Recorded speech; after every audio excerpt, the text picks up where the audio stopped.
My name is Arlene Whittick, and I'm the Neighborhood Outreach Specialist here at Rescue Association. And I am so happy to see so many of you showing up this evening for our first event of 2013. Of course, this is Fairfax County Fire and Rescue Department Office of the Fire Marshal Workshop.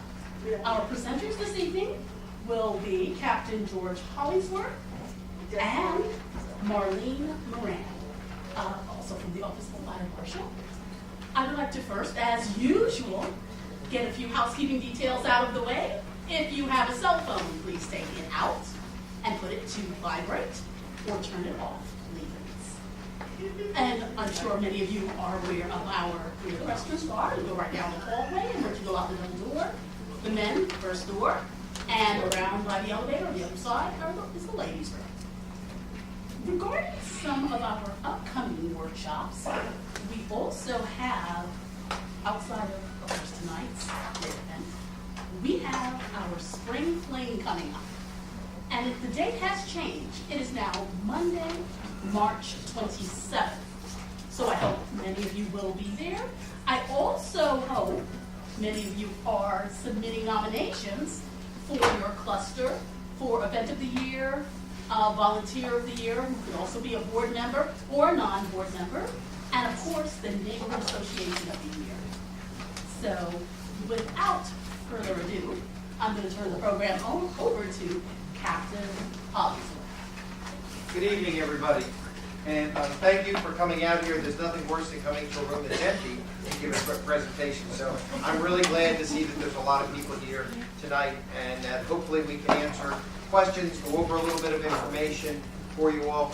I'm going to tell you a little bit about myself first, and then I'll let Marlene introduce herself. I'm a captain with the Fairfax County Fire Department. I've been with the fire department for 28 years. I'm going into my 29th year. And I spent 4 very nice years at the Reston Firehouse right around the time of the issue in New York City when the towers were struck in 2001. So one thing I want to take the opportunity to say here is that the folks here in Reston did a fantastic job for us during that. I mean, we had people coming to the firehouse, we had people calling us, we had people thanking us for being available when things happen in the county. So I wanted to tell you how much we appreciate you, and I've appreciated my 28 years with the county. Marlene Moran, I'm Fire Inspector 2. I am the Fire Lane Inspector for Fairfax County.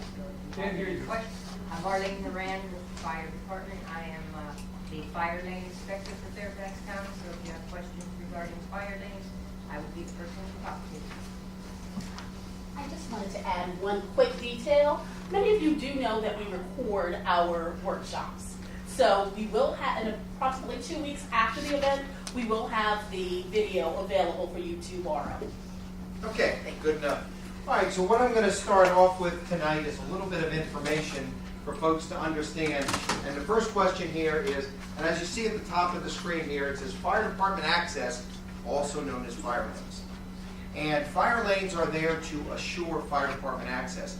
For many of you that may have owned your homes for many, many, many years, some of these, when these homes were built in the 1950s or early 1960s, the site plan that was built for the subdivision included fire department access.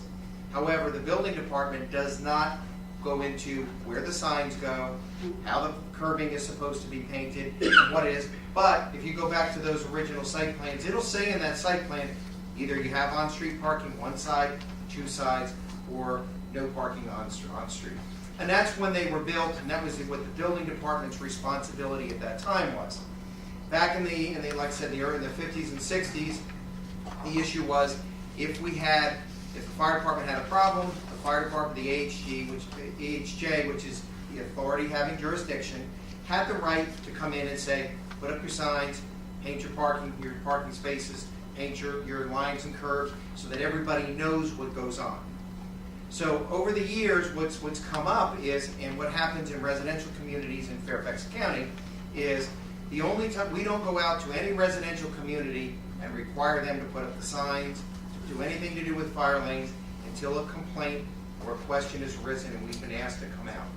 Once we are asked to come out, we have to bring that location up to the requirements of the fire code.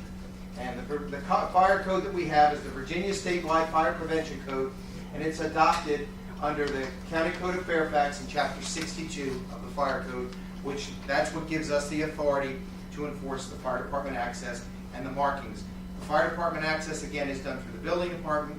The fire code markings is done, the fire lane markings is done through the fire code. Code of Fairfax, Chapter 62, is a separate document where in Virginia takes the code. This is the fire code for the county, and this code book comes from a manufacturer that makes this code for the entire United States. Many jurisdictions throughout the country adopt it, but it is called the ICC, International Code Council Fire Code Book. In Virginia, because Virginia is a Dillon state, when the codes are adopted here in the state, then the codes become the same code for the entire state of Virginia, and the local jurisdictions have the authority to make things more stringent if they so choose. In Fairfax County, we have stepped completely with the ICC codes, with the exception of we put a couple things in it we'll talk about tonight that gives us some leeway to work with clusters, homeowners associations, in the event that their houses were built a while ago, and now with the they were built, and actually back in the 50s and 60s, the houses were built with a per car, through zoning, a per car multiplier of 1.5, and now we all know that our kids move back home after they move out. Mine have all been home 2 or 3 times. So they all come back with a car when they're, because I guess we're doing so well in our families and our homes. Every one of our kids, as soon as they get to that ripe age of 17, they want dad or mom to go out and buy them a car. So then the problem comes out of where do we park? So I understand all that. Believe me, I've gone through that in my own home. And thank God my kids right now, all 3 of them are living outside, but who knows what could happen tomorrow. Okay, the Virginia Fire Prevention Code states in section 503.1, where required, fire apparatus roads shall be provided and maintained in accordance with 503.1 through 503.9. We're going to talk about those things as we go through this presentation this evening. All right, it says where required fire, this is what I just read on the other side. Now down here, this is the part where Fairfax County put in some things to help the fire marshal and to work with areas, the different groups that are out there in the homeowners associations. Fire access roads shall be permitted to be provided and maintained in accordance with written policy, established fire access roads requirements. As such requirements shall be identified to the owner or his agent prior to the building official's approval of the building permit.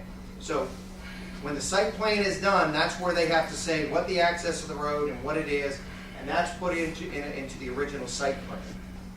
Whether the people mark them on commercial buildings, we're constantly getting the calls, the complaints, and we're out to them regularly to make sure they're maintained.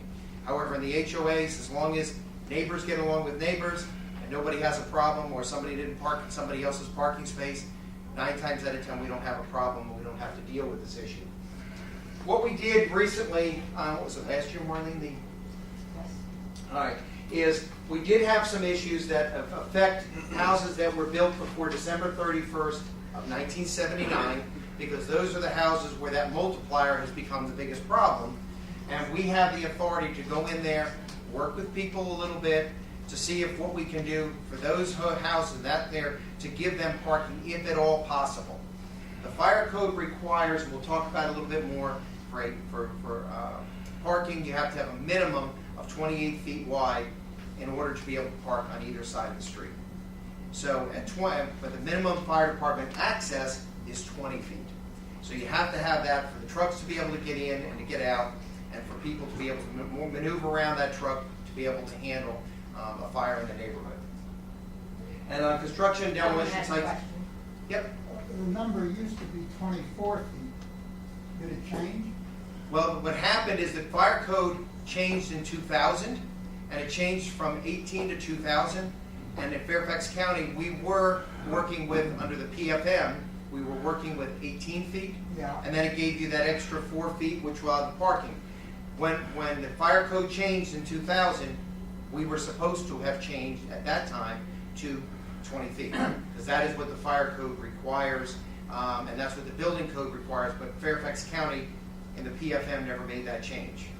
So the problem was that there was a case that was taken down to the TRB in Richmond, and when it was taken down there, they were complaining they wanted on-street parking at 20 feet, and at that point, it was brought up by the TRB that we didn't have the authority to reduce the fire code to 18, so we had to go back to what the fire code requires, which is 20 feet, 28 feet, and 36 feet.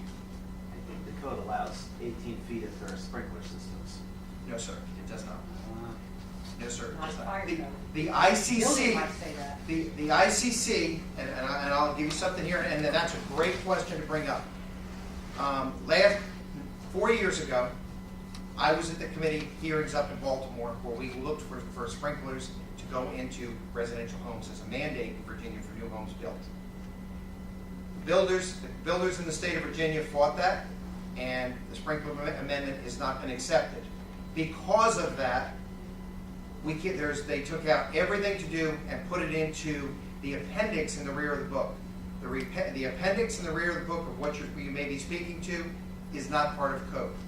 All that is what was supposed to be in the code, but was not adopted in the state of Virginia. So that's where that comes from. It's in the appendix in the back of the book.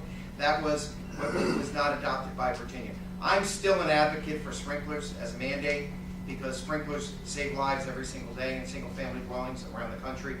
But the building officials, the building people don't want to give up that control over those new houses built. It wouldn't affect any houses that are now in business. And let me ask, I got to ask this because people will usually ask me, but does anybody understand, or does everybody understand when a sprinkler goes off in a house, not to get off on another tangent, but when a sprinkler gets off in a house, how many sprinkler heads go off at the house at one time? The one at the fire. Huh? The one at the fire. Exactly. Only the one at the fire, and as the fire spreads, you'll get more. It doesn't go off like Hollywood that everyone in the house goes off and your house fills up with water and water runs out the front door. It doesn't work like that. But that's what the building industry has convinced people is going to happen if they have a sprinkler head. What the sprinkler heads do is they put a little bit of water against the wall and at the ceiling to keep the building cool enough for people to get out. That's all it does, is gives people more time to get out. It's not, in a commercial building, these sprinkler heads are designed to control the fire. In a single family dwelling, the sprinkler head is designed to give people more time to get out. That's all they're there for. And the only one that goes off is the one that fuses. And if you look in the center right there, there's a little vial in there. That one fuses because the heat gets to that right temperature, but the one back there may never fuse because there may not be that much with just this little counter current. So anyway, enough for that. Sir? Getting back to the yellow line. We haven't even started that yet. Let me get to that point before we get to all that. All right? Let's go with the presentation and ask the questions as we get to the spots. That way, at least I've already explained what the situation is. Yes? Halon is not allowed anymore? No. Halon isn't, but there is other products that are used because with some of the products, and Halon being one, is that displaced oxygen. So it put the fire out, but it also killed the people that were still in the building. So that didn't do a whole lot of good. Yeah, exactly. Well, and hopefully none of you remember being around, and I know I've seen them, but I don't necessarily remember them being in buildings, but I have one at home. They used to make a little glass ball that sat on a brass, and that was the first fire sprinkler system that was invented. And in a lot of these older buildings, they would put them on the wall, and this had carpentet in it. And what happens to carpentet is when that fuse broke, it dropped on the floor and it smashed. Carpentet, when it gets hot, makes phosgene gas, and that put out the fire. But that also killed people. So we got rid of that too. But that was the first sprinkler systems and fire protection systems that were in buildings, was that little ball that used to sit in the, especially in the hotels and stuff like that, you see them in the hall. And it just had a little fusible link that would cause it to fall on the ground and break. So that's, but again, those things we've learned that water doesn't do that to, doesn't kill people, so that's a better thing. So, all right, this here explains, if you look here, we have 150 feet. What this is for is that fire department access around buildings is required to the point where this road and this road, any part of this building can be reached with 150 feet of hose. Back in the day, all fire trucks carried was 150 feet of hose. Now, a lot of them in Fairfax County, we carry 200 feet of hose, so that'll help us to have a little bit more room to move inside the building. But the intent is that when the firefighters get there and park on this road, it's 100 feet from the road, and they have 50 feet to work inside the building to help them get to the fire. So that's where that number came from. Yes? How do we get copies of your slides? I can make copies. I did not make it, but I can get you a copy back out. Or Send me the. yeah, I'll send it an email. That's fine. All right, and the same thing over here is, again, this building here, 150, 150. You have to be able to get anywhere in the building from where the fire truck is at. The idea is that the last thing you want is those guys to get there, they pull up their truck, they charge their hose, and they get inside, and they're about 15 feet from where they need to be. That really isn't good for any of us. All right. All right. The fire official shall designate fire lanes on public streets and on private property where necessary for the purpose of preventing parking in front of or adjacent to fire hydrants, fire department connections, and to ensure access to buildings and structures for firefighting and rescue apparatus. Access for emergency vehicles shall be within 100 feet, that's what I just was talking about, of the main and principal entrance of every building. The fire department access may be provided by a public or private street or lot. That fire department access only has to be to one side.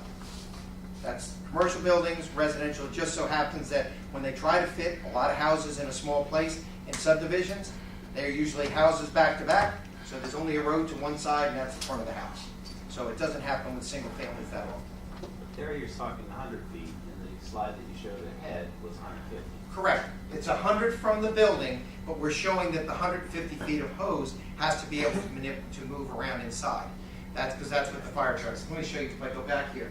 See, the building has to be within 100 feet of the road because the 150 feet has to allow us to move around from the inside.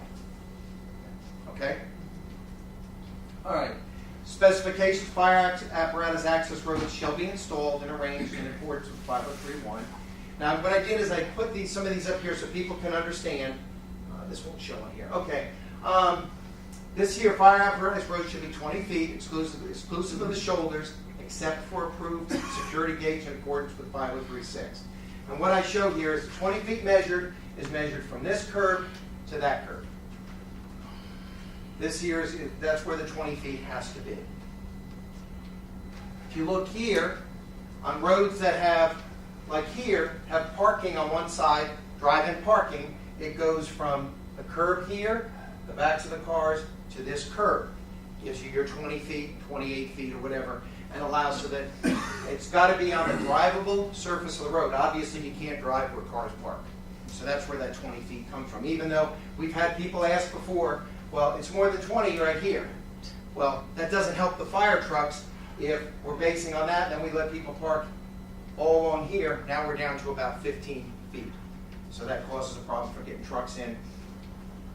Okay, there's a table that talks about what's required. Less than 28 feet, no parking allowed on either side. 28 to 36 feet, parallel parking allowed on one side. And 36 feet allows for parallel parking on both sides.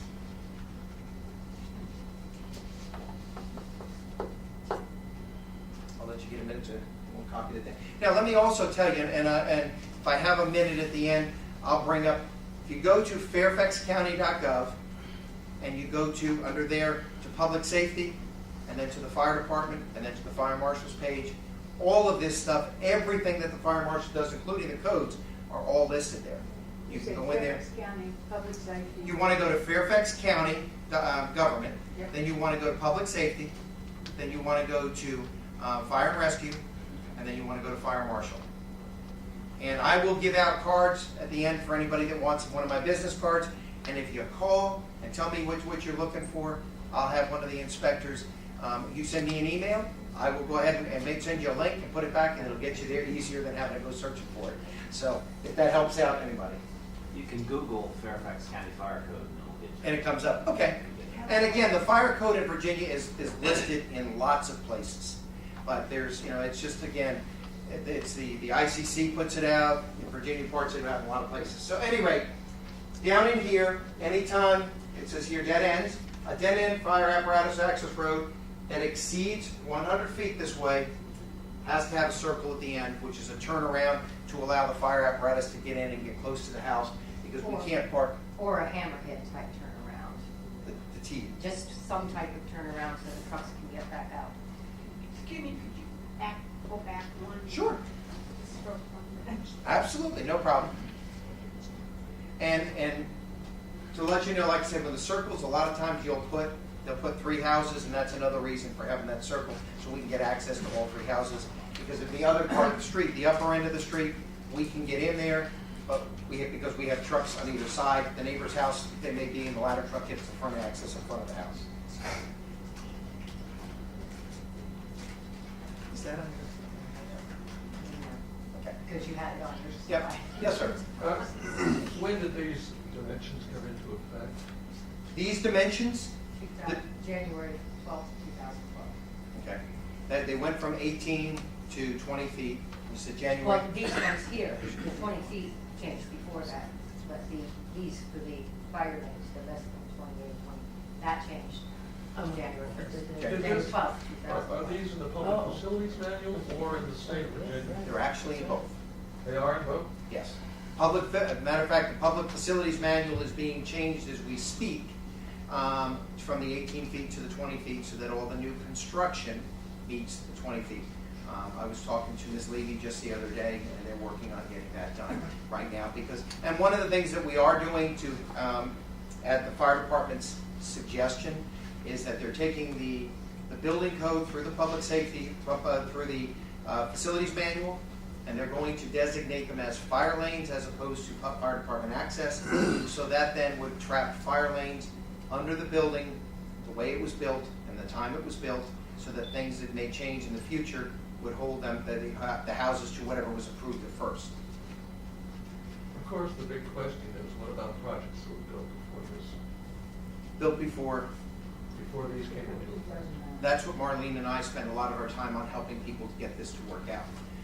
What we do is, everybody who has submitted a fire lane plan that we have copies of, you're held to whatever you would agree to at that time, or with the homeowners association, what the contractor, whatever. If you have a plan that she has, and she has several thousand sets of plans of homeowners associations, but every day we'll come up against somebody who didn't have an original plan. So then what we do is we work with them to best bring them into compliance without being any harsher on their community than we have to be, to give us that access, and then we have a set plan that works on from there. That's where these houses that were built prior to '79 comes into, and we'll work with the 18 feet, we'll work with some other things if that was what What do you mean to work? we'll sit down, like for instance, what we normally require, and we'll have a minute to go over this at the end, because you guys are going to get a chance to designate fire lanes. So if you have a community, let's say this is a community right now with a couple of streets. And we didn't have a plan for this location. So what we're going to do is we're going to meet with the homeowners association, and we're going to give them what the fire code the way if a building was built today requires. Then they're going to send back to us, we're going to give them a blank copy plus what the code requires. And I'm going to ask the homeowners association to tell us what they feel they can live with or they can work with to give us as close to this as possible.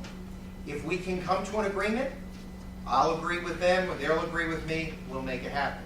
If we can't come to an agreement, then at that point we issue a notice of violation saying in your violation, you have 10 days to appeal that to the local county board of appeals.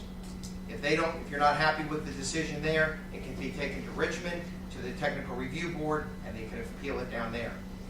Most of the cases, what happens when there's an appeal process is that causes them to not pass is either there's already a plan that was agreed to at construction, or the site plan said no parking at the time that it was built, and people are still parking, and so that brings us back to the original site plan. So the ones that would have won at the TRB and said, hey, look, we're going to do it another way, were people that didn't have anything that was ever approved, and their site plan didn't have anything that mentioned on it about whether people could park on one side or not. So that it comes to a little bit of doing homework. Yes, sir? The old table used to have a consideration for whether it was one-way or two-way traffic. Absolutely, and we still work with people on that. if we have and that's coming out in the new facilities manual, we do make some allocations and allow some parking on the roads as long as we can maintain our 20 feet. So for instance, a car width is 4 feet. If your road is, Well, actually, they allow 8 feet for a parallel parked car. okay, so it's an 8 foot width for the car. If the road is 24 feet, and we can, what is 24 that we use? It used to be 24. Or what is Oh. what we just took, the facility manual is going to come out with, remember? What's, you mean for, I don't remember. Yeah, I believe what we worked out with was if it's one-way traffic and the road is 24 feet, and if you're only going to go in one direction, we'll give parking on one side of the street. Really? Because that brings us back to the 18 feet that was agreed to and a lot of times with the 8 foot. But you gotta have the 24 foot from curb to curb. And it's gotta be one direction. And the reason for that is a fire truck comes in, can set up in that 16 foot, and they can work over to the curb. Their outriggers can go over top of the curb and give us some room. If there's cars parked on both sides, we're in a box. So that's where that works out. And again, that's where we work with any of the homeowner association. Yes, sir. Okay, we've lived on Indian Ridge Road for 40 years. We're original owners. And for 40 years, there was never a problem about parking and fire trucks getting through and so on. It was a terrible plane crash, a private plane crash, I guess about 35 years ago, and it killed 2 people. There was no problem with the fire trucks getting up and down the street. So we never had any problem. Now, as you yourself said, what it takes is just one angry resident who calls the fire department because they're being blocked out, or for whatever The reason was, right. Whatever reason. We have a complaint. Okay, and so now we have yellow lines on both sides of the street, and even though there was never a problem, it's causing a problem for a lot of people. And my question is simply this. Is this irrevocable, or can it be proven that if we can park, if we can arrange to have the yellow line on just one side and not the other side, can something be done about that? If you had a plan that was originally approved at the time your development was built, you're held to that plan. If there was a complaint which brought the fire marshal out there, and we went through the process, and then a plan was at that point amended and produced, you're held to that plan. We don't go back to plans that were approved and change them. If you're not meeting the 28 feet, the 20 feet, or whatever the case may be, we go to the code. At the time that your curbs got painted yellow, whenever that it may have been last week, or it could have been 10 years ago. A few months ago. Okay, but you have 10 days to apply that to the county board of appeals. If an agreement was reached with you and your community, and the curbs have been painted, it's over the 10 days, unless you enlarge your streets, or something happens to allow you to make that 28 feet for one side parking, that's pretty much a done deal. What happens if you want to enlarge the streets or something like that? Who do you have to go to, and what do you have to do? I mean, our board obviously didn't appeal these things. You'd have to go to the zoning department, because the zoning department requires homeowners association to have a certain amount of green space. So you have to start with zoning. Any building that's built in Fairfax County starts with zoning. The next step, once they approve your request, then they'll go ahead at that point, and you have to go to the building department and get a permit for the construction that you want to do. Hire your contractor, do that. Once that's satisfied, then fire marshal will come out, because now there has been a change to your property, significant change to the property, and at that point, they would review and a new plan would be put in to take into account the new work. So when would be the point of getting that plan approved? Which plan?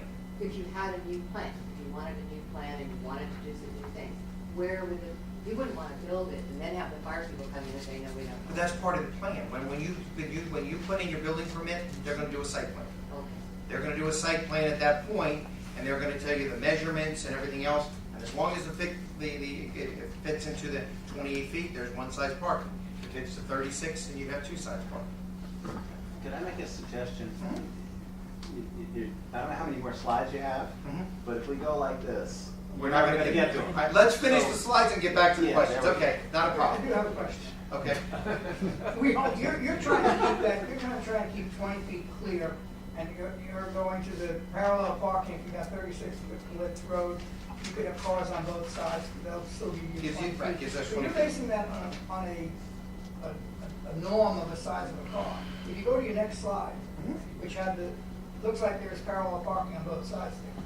Is that a car down in the front line there? Huh? But see Yeah. how wide that road is? See how bright this 36 feet? Right, but you know, vehicles have changed, and I'm surprised that everything has moved to the SUVs and like that. But fire trucks are not, and that's what we're worried about.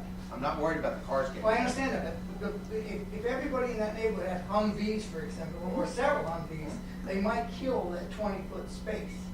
What do you do then? Well, you mean if it gets less than 20 feet, the county has to work off of, and the code has to work off a rule of thumb. And that's where the 8-foot wide for a car comes from. So there's nothing on the code about the size of the vehicles allowed on that? I mean, because the car moves every day. Now, if it was tractor trailer parking, we might have to talk. But for parking in a residential neighborhood, we're talking For about service cars. people. Right, but that's a van, and normally, you don't have service people parked all the way down the road, and the fire trucks can maneuver, and they'll pull around, get around as best they can. But the issue is, we come up with a rule of thumb for the code that affects all of Virginia. And this is for residential neighborhoods, so the application is that the average vehicle is about 8 foot wide, so that's where that number comes from, for them to do it. We're definitely, if I base this on tractor trailers, probably nobody in the county would be able to park on anything. And just one small follow-up, has anyone ever thought about the fact that, sometimes the problem too about all of these markings and the parallel parking can be done, but the size of your vehicle, is there any studies been done about saying, making a fire truck? Well, the problem, Yeah, that's what's going on. The trucks do continue to get bigger. well, actually, what's California has done that. They've made some what's sort of- happened, and I'll give you a little bit of information on that. When I came into the fire department 28 years ago, ladder trucks went in the middle. And we had the tiller trucks, they only reached 100 feet. The ladders, you couldn't go down to an angle over a certain part because they were all done by cables. So you couldn't get them where you wanted them to be. People wanted to move into high rises and whatever else, we gotta have ladder trucks that are 120, 130 feet. We had some of the one in Reston here is a 100-foot ladder, but it's a solid steel ladder. I can put it out completely vertical, and two of us can walk down to the end and stand on it, and it won't sag. So they use it, and as a matter of fact, I remember here being out at Lake Audubon and putting it out there for people stuck through the ice. So the vehicles we have are multi-purpose. The size of them, the stabilization for them is all based on. We used to carry 300 gallons of water on the trucks. Now we carry 1,000. We didn't used to carry foam on the trucks. Now we carry foams because most of the fires that are in people's houses affect their furniture. And what was furniture made out of 20 years ago, 30 years ago? It was made out of wood. You know what's furniture made out of today? Plastic. So we got to have different things to fight it, which takes more space and more tools. I'd like to second this fellow's motion. Yeah. Would you continue? Let's go on. Yeah, there you go. Okay. All right. We're going to talk a little bit about the signs and markings, and I'm going to let Marlene go ahead and go over that part with you. Fairfax County has 3 types of signs: the A sign, C sign, and the D sign. There are no B signs in Fairfax County. B signs are a sign with a double arrow. We don't have that, so you would have to have. I'm gonna grow up one day. The A and C signs have an arrow and they point to each other. They are on a long stretch of road, and then in between them are the D-type signs, which are 2 signs on one post mounted perpendicular to the curb line, so that you see them whichever direction you're going, because the A and the C's are flat, parallel to the curb. So if you miss it, you're going to see that other sign. There's a number of developments in North Ruston that have a sign that basically says yellow lanes or fire lanes, no parking. I'll get to that. Let's get to that at the end. We haven't got there yet. But that's fine. I know we have signs, but just give me a minute. We'll get to that. Okay? I promise. Okay? So Marlene talked about the difference of signs. They'll have an arrow in one direction. This happens to be your C sign. The one that I showed before, this happens to be your A sign. The arrows. And the reason we do this is because people say, what signs do I need? So Marlene will go out, she'll take a plan like I showed you before, and she'll go out there and she'll actually tell you this many Cs, this many As, so the contractor knows exactly what they have to. Now the code requires signs to be every 70 feet. We've had people say, I don't, oh, all right, what did I get here wrong? They go up. Oh, there it is, got it. Okay. Just didn't know which button I hit. People say, I don't care about all the signs in the neighborhood, but that one's not gonna be right in front of my house. So sometimes we'll make it, as long as you can see a sign from every other sign so that people go through, because part of the issue is neighbor will call, neighbor will complain about somebody parking in front of their driveway, parking somewhere, and actually, probably the police would shoot me if I told you this, but you're not allowed to park within 10 feet of the end of anybody's driveway. So somebody parks by the end of your driveway within 10 feet, the police will tell them. And ticket them. But the issue is, when these things happen, the police have to have the yellow curb, they have to have the signs that you can see from one side to another, because as soon as somebody goes to court and says, I didn't see the sign, the curb wasn't yellow, then they throw it out of court and make the cop look bad. So that's why we have to make sure that everything is there for them. And the signs have to have a sticker in the corner which says it was approved by the finance office. The sign that goes the other way is your C sign, and then these are the D signs, which are your double signs, one on either side, and those go down the road for places that you can see it from this one and to the one on long stretches of road. Okay, approved fire lane signs must meet the following specifications. Metal sign, 12-inch letters, 12 inches wide, 18 inches high. They have to have, because of everybody wants to have something special in their own neighborhood, the state has come up with these requirements, and these are right out of the ICC of what the sign has to look like, and it makes it look just like that, only the size of the letters change. Okay, arrows, 1 inch by 6 inches, if that should apply. And that's all that I have for signs, so we can spend a little bit of time for slides. So we can talk about it a little bit more of your specific questions. I'd like to have the sign question. Okay, what happens with that is if we have one of the older communities, or if it's a community that's a small community with only one road in and one road out, we can put up one sign. Sometimes we have done that. Doesn't mean that the curbs don't still have to be painted. No, they were painted. Right. Yeah. However, but that's how we've worked with those folks so that they don't have to spend a bunch of money on a bunch of signs if there's only one road going in, but the sign is larger. It is. And the sign, and that says all yellow painted curbs are fire lanes. Right. And that helps with the sign issue, especially for money issues. So that eliminates these signs every 100 feet. Yes, yes. And that would be allowed. It is allowable. The only time it isn't allowable, like I said, we've had, I think 3 signs is the maximum we've ever allowed in a subdivision. And it's so that the fact that it can't be a subdivision that's got 27 different streets that all play into one, and we want to have all of them. If it's 1, 2, or 3 signs, we'll go that way instead of putting the other signs in. Okay, ma'am? How many fire trucks do you send in when you get a fire alarm? We get, first thing is 18 people, and we get 11 fire trucks. Not for one fire. For one fire, yes. How many? You get 4 engines, which are the ones that carry the hose. You get 2 ladder trucks, one that takes the front of the building and one that works to the back of the building. You get a heavy rescue, whose main function is search and rescue of the building. You'll get an ambulance, and you'll get 4 command officers.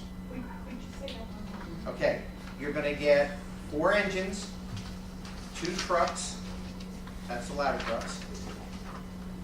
You're going to get 4 command vehicles and an EMS an EMS unit, whether it be an ambulance or a medic unit. And if we have a report of somebody that was burnt, then you'll get 2 EMS units. What's that big square like? Does it have like fans and all kinds of stuff inside The heavy rescue. And that doesn't have, that has more of the that's what you see on the car accidents with people trapped. And again, if the other firefighters heard me say that, they would probably kick me, but that's okay. I rode a heavy rescue in the Pendoy area of Richmond Highway for most of my career. And we used to say that when people get in trouble, they call the fire department. When the fire department gets in trouble, they call a rescue. Now, the truck guys argue with me on that, but that was my side, and that's what I stick to. And Sir? if we call early, you double the offer, right? There you go. Sir? Yeah, you were talking about, markings, like curb markings or painting. We really don't have a curb per se, we have a concrete strip on both sides of the road. That's level with the road. Okay. On the fire lane, does that have to be painted yellow? The fire lane would still have to be marked so that people know they can't park on the other side of that, because again, that's where the police come in when people park there. They have to have the width of where 20 feet is, and that's what that's for.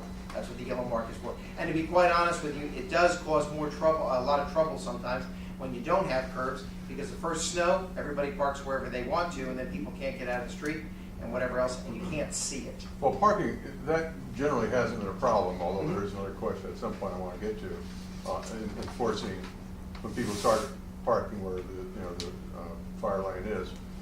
But we have a fairly obvious fire lane, but it's not marked at all. We have no signs.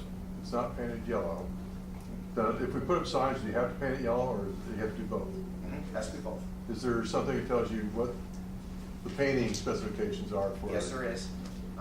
It's called highway yellow. Okay. It's what the county calls for, and it's VDOT's color that they do for all the Okay. roads. So and the reason they did that is because you bet your bets that you'd have somebody with Easter yellow and somebody else that would have almost a brown yellow. So Well, we actually the use that color for other things, but not necessarily for that fire line. Okay, And, but that's the color that the state requires, and that's what VDOT put in. Just straight painted, not marked, like no parking or anything? Nope. The yellow lines, and you have to have and you should have the signs. Okay. Question. You have on the handout, item 3, located every 100 feet. Yes, sir. But minimum sign post width used to be 70 feet. It was 70 feet, but again, we're trying to work with the public to save money on signs. So we work with the 100. Sometimes 100 doesn't work. Sometimes it has to be 70 because of the curve in the road, and can you see from one place to the other.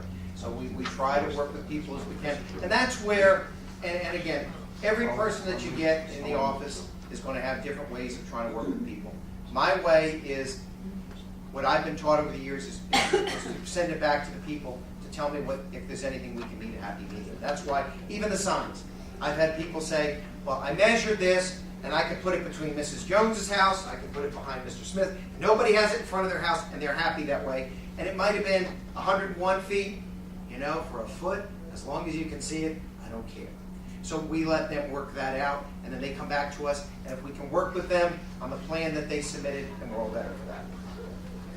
Go ahead. How are you dealing with pipe stems? Now, what I'm talking about with a pipe stem is it's really a driveway for maybe 4 or 5. It is a driveway, it is not 6. fire lane. It is a portion of the pipe stem is owned by each person along the pipe stem. Therefore, if there are any parking issues, it becomes a legal matter and the law will have to handle it. You can call the police, and they'll deal with that. It's not a fire lane, they're blocking your ability to get in and out of your house. Okay. Because that's considered to be a driveway. I live on a pipe stem, but I'm only one house on that pipe stem. But I went and checked with the police, and they said, even if I have too many people in my driveway and somebody wants to get out, it goes to exactly the same thing. That's creating an inequitable situation. Why would you say that? Because I come from a cluster where we have 10 townhouses, 2 rows of 5 on each side of the fire lane. We have now been essentially blocked access to the access in front of our houses, which means that Because, I don't understand. because Someone from the they've neighborhood been called considered a complaint. fire lane. Oh, you mean because you have fire lanes, you don't have access to park your car in front of your house, what you're saying? Well, we don't even have access to drive up And you're saying that and another unload person, a car in front of our house. and you're saying another person does have access because they live, a townhouse that works on an end unit has more space in it than the house that's in the middle. Some houses are big, some houses are small. We can't fix everything, but a pipe stem, when you bought your property, if you chose to buy the pipe stem, you'd have the pipe stem out. And there's not much I can do about that because that is not considered a roadway. It's still the same access issue for the fire department. Absolutely. It's a ridiculous distinction. It's a distinction without a difference. Well, the only thing I can make a suggestion to you, sir. Difference without a distinction. I can make a suggestion.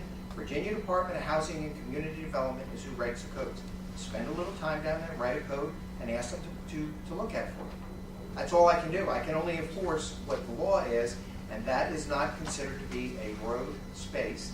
And if somebody's blocking your access to your home, call the police. Well, they're not blocking it, there's a We're chain not. up. Yeah. There's a chain, and we're not allowed to drive up in there to even unload groceries. Well, That's an access road. that's not a pipe that's stem. considered to be a fire department access road. That's not a pipe stem. That's a fire department access. That's part of your community.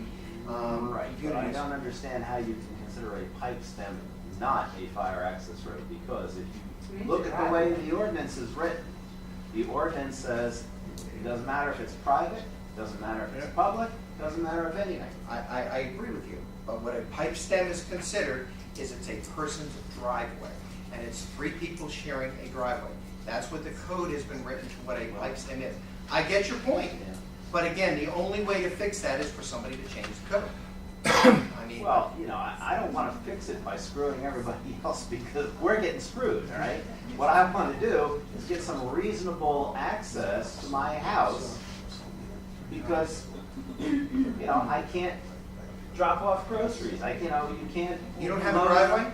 No. No, we have nothing, and now we can't even get to that house. You don't have a parking lot? Yeah, parking 20 lot. feet down or Okay, so 100 down feet feet. down. Okay. 100 feet I away. mean, I've got It more comes parks to than that you where do. they have to be able to get to within 100 feet of each front door. That's why you have the chain, because that's just access for the fire department to get back there. Well, I If don't people think are the parked fire back there, they department can't will get let back there. Part They of will, it- they will pull up in there in the event that, and again, I don't know how long the street access is, How fire long, department how long access. is our thing? Is it over 100 feet? It's over 100 feet. It's about 130. That's, This is, what's his street name? Wingfoot. Yes, I know this well. I measured every one of those whenever I was out. I counted every parking space in that development. Thank you very You all- much. But Enforcing I mean, your there's ordinance gotta be on something us. that we can do so that we have access to our homes. I mean, if I have to have a furnace replaced, I mean, those poor guys are gonna schlep it. I mean, that's a You lot. can't even You unload can't and get wood. unload Yeah. a moving truck. well, again, the only thing I can go back to is we go back to the Board of Appeals. You had the right to appeal it at the time.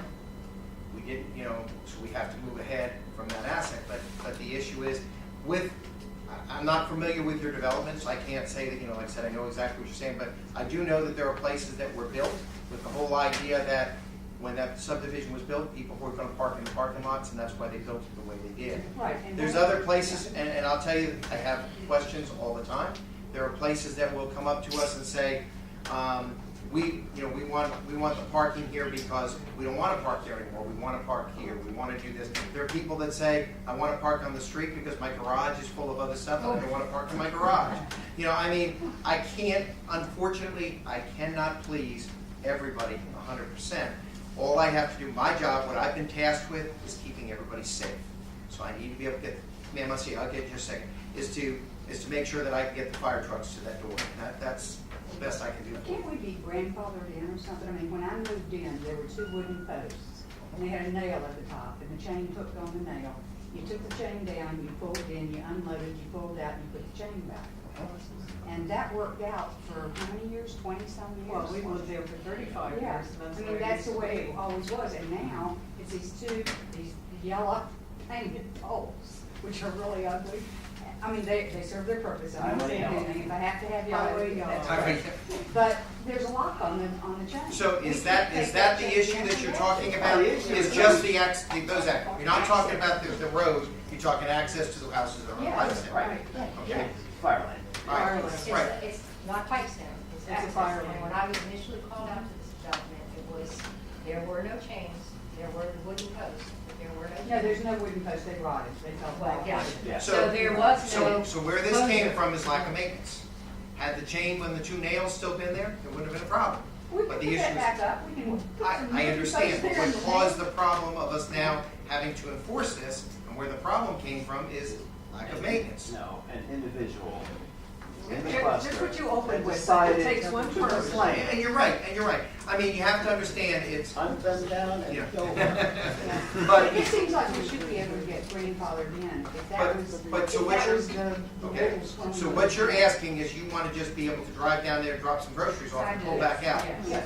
All right. Yes. That's all we've ever Yes. And you, That's all I want. and you can honestly tell me Yeah. that if we were to grant something like that, that the first time that we drive down there and we see a car parked, and nobody's around it, and it's done, you'd be happy with that? Yes, yes. And I will enforce on our fire lane that nobody parks. Well, So will Margaret, so will. I mean, Laura. I can understand your ability to drive in there, but I can't give you parking. I can't give you No, parking. we don't want parking. No. No parking, just unload groceries. Somebody has surgery. Unloading groceries, dropping off the pickup. Here's what I ask you to do. Okay. I'll give you, and then I've got to get on to some other people. But here's what I'm going to ask you to do. Send me an email outlining your request, and we'll go take a look. I won't say that it's totally impossible. Fire lane still has to stay clear. It doesn't mean you can't drop in and drop somebody off for a second and come back out. But my personal belief from my experience of 28 years, it won't last long. Because somebody will come up there, and then you'll all be mad at that person because he'll park in that parking space and he'll leave his car and be in the house for an hour, and somebody will call, and then we'll have to worry about saying now it's all gone because of that. What about the car being constant? I mean, supposing you want to wash your car on that fire lane and you're with it the entire Take time. it to a car wash, is the best I can tell Thank you. you. I can't let you park in the car. See, that's what I'm saying. We're all ready now, we're gonna wash our cars in there and block it. What happens if there's a fire there? It's attended. That's park out. Sir, I try to start my car many times and don't start. I Why mean, don't we I park can't this do it. part of it, and then you all will send an email to him, so every Yeah. question can be answered, okay?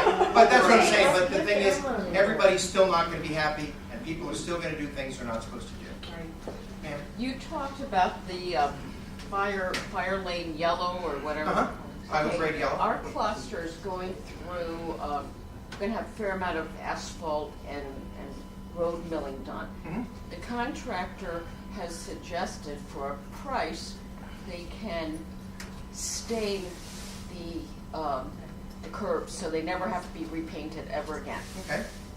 They still will need to be taken care of. It doesn't last forever still and all, no matter what he does. Unless he gives you a warranty that's good forever, we're totally buy into that. It won't feel like a fire lane painting does, but it still won't last. But we can do Just that? cost- As long as As long the as color it's that he's going to reflective. use, we can make it pretty close, we'll work with you. But it has to be pretty close to what that color is. But the issue is, it's just like people use that rollout strip that they put down to glue down, and the first time the plows come over, all that stuff's gone.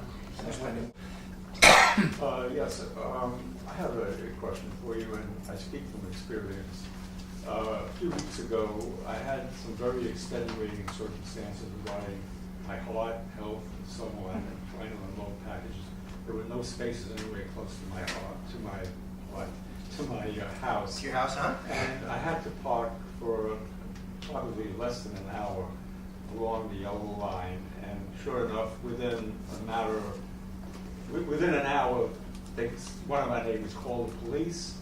Police came, knocked on the door, and told me I had to move. I tried to explain what the circumstances were, but it didn't do any good. Now, having said that, if there are no exceptions for things like that, how can there be exceptions for like a Mayflower truck who is parked along the yellow line for 8 hours because someone is moving?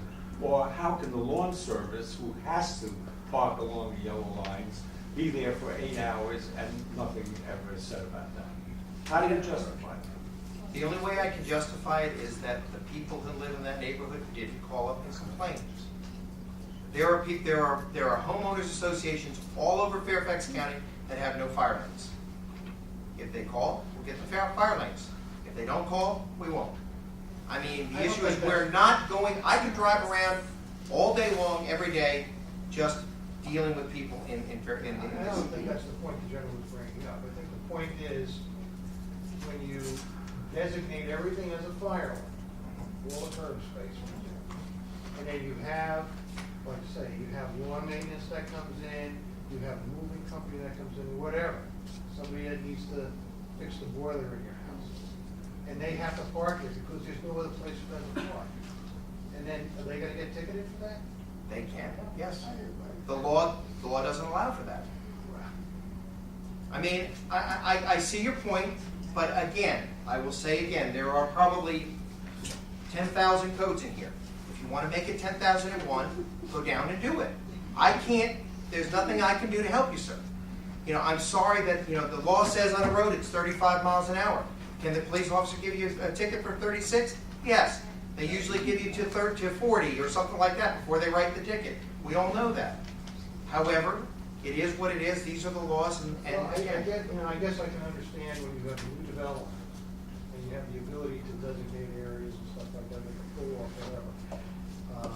But when you have a development that's over 40 years old and it was built to different standards back then, and you're being held to the standards it was built under. that'll be interesting. Okay. Okay? Yeah, I mean, that's what, when I say we're going to work with people, we spend hours when these things go up. I spend more time on fire lanes than I do anything else in my job, and I have 27 people that work directly for me. And one of the things I always do is I go to the building department, I pull the microfiche, and I look at the plans. If the original plans, and I realize you may not have lived there then, but if the original plans say no parking on either side of the street, there's nothing I can do to help you. If that wasn't there, then we pull the code for what was built in that time. If it was 18 feet versus 20 feet, I'm going to work with you at 18 feet. Okay. That's where the 24 feet comes in. We try to work with the associations as best as we can to go back to the code where it was built. All right. So Fair does enough. Western Association have copies of all the plans? I mean, is that? I doubt it. Well, they have drawings, they have drawings. Where would we get? They may have the street, you can go to the building department, you can pick up the street name that you have, and they'll let you bring the microfiche, and for about $2, they'll print you a copy. But you've got to do all the research, and like I said, when I do a homeowners association, it probably takes me 4 to 6 hours of looking at microfiche to find it. Regarding the question regarding Western Association, if in fact we have any, you would talk to your advisor and see what the advisor may have. Okay. Yes, ma'am. I'll get you next, I promise. To clarify a point, you had said that if a vehicle parks in a fire lane, the board does, and there is a fire in one of the homes, the board does not have any liability, That's correct. nor do any of the other residents of that association That's correct. have liability. They don't have liability. Liability for what? Well, if the house burns down or somebody is injured, and It's on a somebody county- wants now, to if sue, the they person can was- sue the board or any The of only the place where you residents. can end up with some kind of liability, if it was your neighbor's house, and you parked your car over the sidewalk with the rear end hanging out in the street, and somebody went around and got hit by a car. There's another way. That's a liability issue. Yes, sir? There's another way. There are associations that have fire lanes painted and even have fire lane signs up. Mm-hmm. But they are not Fairfax County approved fire lanes. The police do not have the right to ticket. You're absolutely correct. And the association does have liability. Right. I don't know that they have liability. I don't think they have liability. They've taken the authority to say these are fire lanes, we don't want you parking here. The police can't ticket, whatever else, but I don't believe that they have a liability if somebody parks there. If I park my car in front of your house and you have a fire, I'm liable. Question. The board is not. What if the Fairfax County fire lane ordinance was passed in July of '86? No, sir, that's incorrect. That was when they required that a site plan I've be got- submitted with marked fire lanes on it. What is the correct date? I can tell you, all I can go back of, the Code of Virginia has it in it, and that was published in 1952. That was before I was born. So I have a copy of that in my office, and the only reason I have the copy of that in my office is because somebody had some questions about the Herndon Fire Station, and it was built in 1953, so I had to get the code to work that out, and I got it from down Were there. there And it's in there. developments that were Yeah. approved? Were there developments that were approved without consideration for the Code of Virginia? Every place that was built and was required to have a site plan. Site plans are required to have fire department access, all the way back to 1952. The only thing that was different than now is that the fire lanes were not always required to be marked. And that's why we're still going by the same rules, that once we go out and there's an issue, and that's how I don't get myself sued, When I go out and I see that I have to come back to this. If I don't, we don't have a problem, there is no problem, so we go back to, it is what it is. Well, are you saying they could have had a site plan that did not indicate a requirement for marking, but did indicate a requirement for a fire lane? No. If you didn't have a requirement, you could have it for, you're required to have fire department access. All the way back to 1952, you had to have, and back then it might have been, 14 feet or 15 feet. I don't even know what the exact width was at that point. But I know that was a fire department access requirement. There may not have been what the code said is the AHJ, the authority having jurisdiction of the fire code, has the right to require marking of fire lanes as part of fire department access. All that would mean is me saying to you, when your house got built, paint your curbs yellow and put up your sign. So you're saying you could require it based on the standard as it existed at the time it was built? Correct. Thank you. Okay? With that, what happens as far as private roads? I live on the corner of, well, my address is Sagewood Lane, which is a private road. We maintain it with the cluster, the townhouse cluster across from us. Are you the only house on your private road? No, Thoreau Place. Okay. What is going to be, what's required is on that private road, it's required to have the fire department access of the 20 feet, and if people want to park, it would have to be 28, whatever else. So we have to have the same signs up there. Correct. Now, that particular subdivision, if it's the one I'm thinking of, has access between two different communities, two different ways that people can get into, and if the two communities can get along well enough to put one sign at either side of the side and just paint their curbs, then they don't have to put the signs up.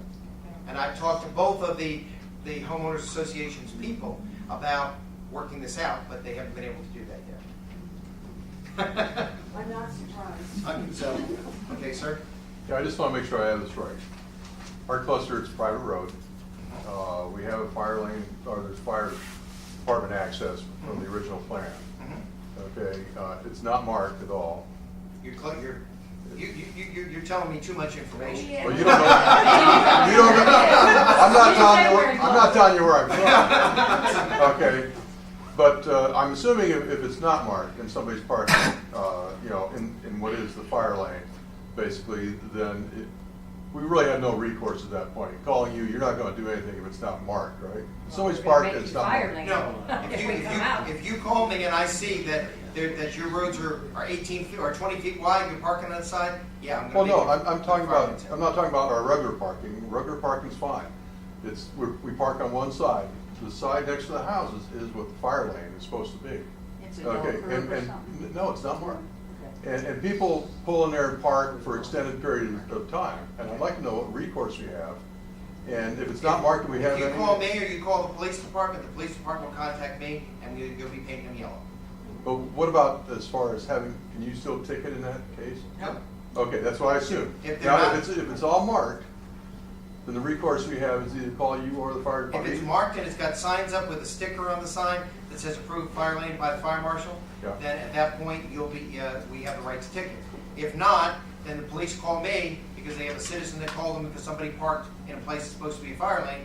Marlene goes out, measures the streets, issues a notice of violation, 10 days to appeal. If it's not marked, how do you know it's a fire lane? By the width of the road.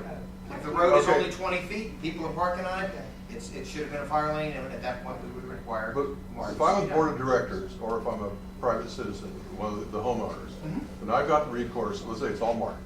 I've got the recourse of either calling you and having them come out and ticket it, or I can call the police, right? Correct. You know it's a Now, private road. if you call me, absolutely. Right. But if you call me, I've got to wait till I can get somebody out there because we're not out, and that's not our primary function. Yeah. So for instance, some of my inspectors do Office for Children inspections at daycares.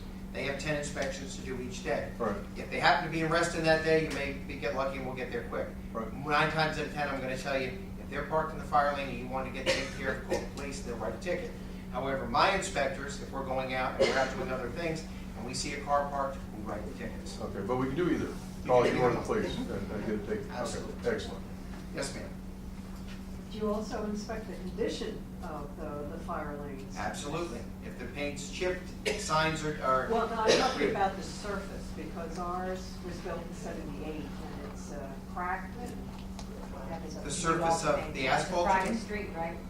Well, Well, the they fire, have been- you've been out Yes, there. it's What do they private call street. that?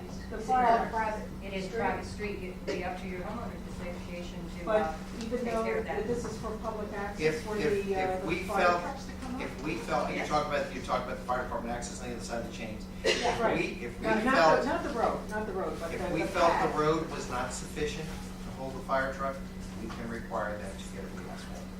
But it has to, cracking isn't gonna make a difference, but if I start to see where it's caved in, if I see where we've got washout underneath it, where the trucks are not gonna be getting in, we can require somebody to get that replaced. But we don't do it. No, but that would be done through the building, but we could write that, because fire department access is then compromised.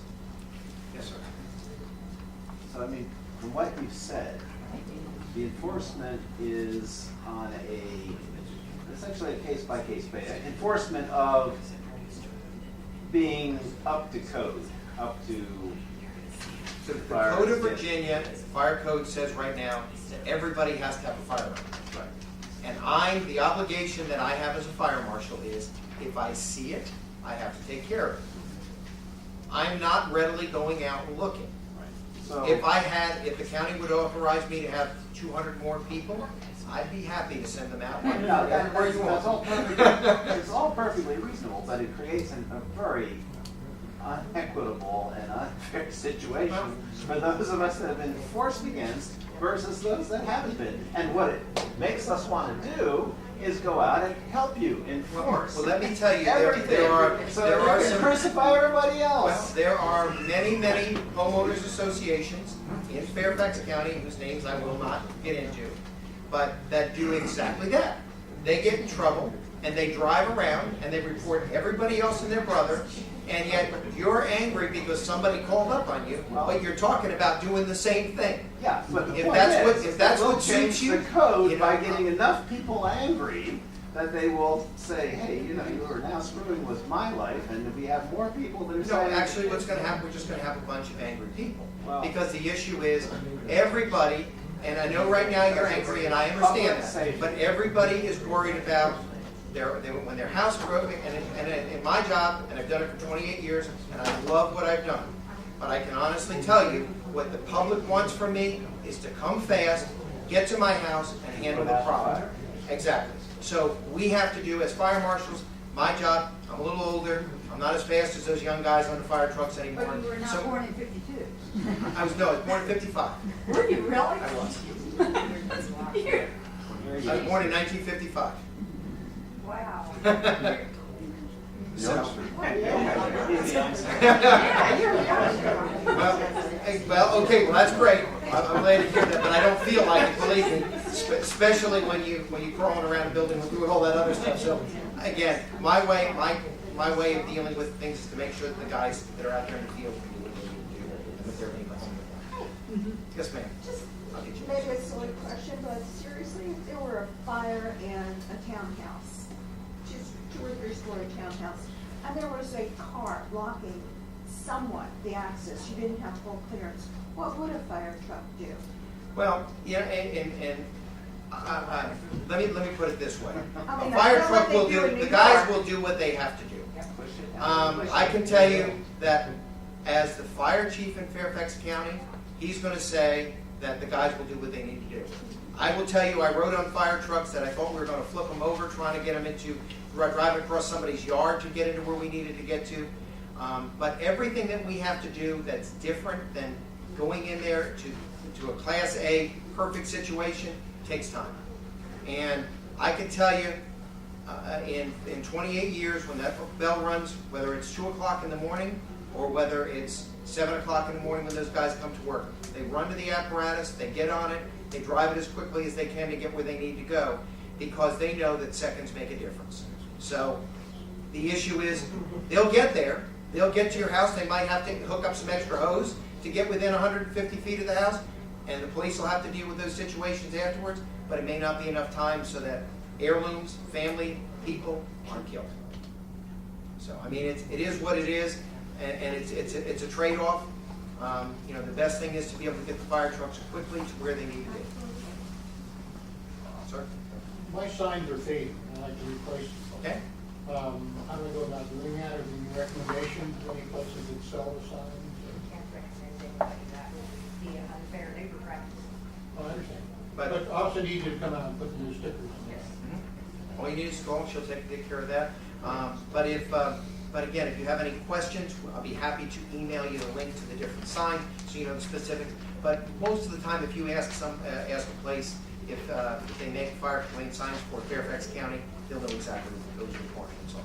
I also have a number if you need it, so. There you go, she's got the number back there for you. And she can recommend things. Actually, no, I will just share information. Okay, ma'am, you got a question? Yeah, my question, if you could clarify something you said before. Okay. You said that, that if the association has no liability, were you referring to just parking illegally on the street or also parking illegally in fire lanes? Parking anywhere. The thing is, if it's not your car and it's on the street, now, again, if somebody, if we're parked in your driveway and blocking access to somewhere else, if you're parked on one of those pipe stems to a house that has 2 or 3 houses going off the pipe stem driveway, again, you probably got some liability personally, but the homeowners association doesn't have a liability to keep those streets open. That's done by the police department, the fire department, or whoever else. But the liability comes to the person who blocked it. Because my association was told us that they're very concerned because they think the association will be fined or ticketed or have liability. Are you saying it's not the case? No, but the issue that'll come up, if you've got tons of cars out there all the time, they'll come through the record and start towing cars, or we'll start writing tickets. And eventually, you know, they'll come up with the police department will have to come up with a process, and maybe even having somebody coming down there and start charging people for, you know, for the service for them to come out. But the issue is enforcement on the roads is the responsibility of the police department. Okay. Anybody else? No problem. And folks, seriously, I mean, if you send me a letter, I'll be happy to come out and take a look and see if I can do. But the issue is, anything that we do there is going to have to be so that it's to accommodate somebody for a short period of time. We can't be I'm trying to get our customers to markets for a long time. Well, again, can you give them a hat for coming out and answering all the questions? I think committee, you may have specific questions for your plethora of Honda. Oh, yeah. So please, come up and speak with them, and also please complete the evaluation form. May we have your attention, please? Hi. Hello. Hi, may we have your attention, please? You got the survey. Please fill it out before you leave. We really appreciate that. Thank you very much. Places, I've been trying to do, I've been the president. One of the things I'm trying to get them to do is we really need part of our fire. And we have some folks who are pretty consistent dropping off, and I'd like to understand I'm gonna go. The law says you gotta do that. We gotta do this first. And then, or individual homeowners. These guys are sitting there for an hour or 2 hours. They're not just dropping stuff off. So one way we're going to get people to come for an hour. I mean, that's not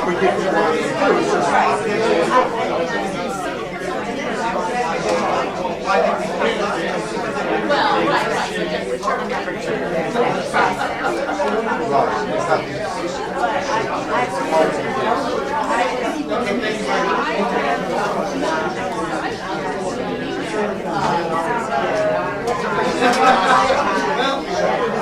I only hope that I live long enough that I can retire in one day or so.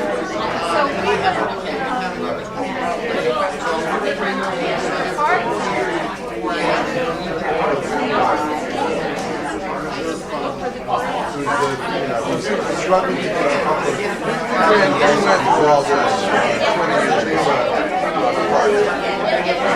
Lawyers involved there. And we have a mixed cluster. Some with, some without, which is a serious. That's what I did. But it was all settled, we all figured it out, we had things going good, we had no problems. Well, you have, that's another thing, everybody's more active upside down, where we have both of them, all bad actors, I made 50 of them. come up and sit there for 2 hours in the car in front, in the fire.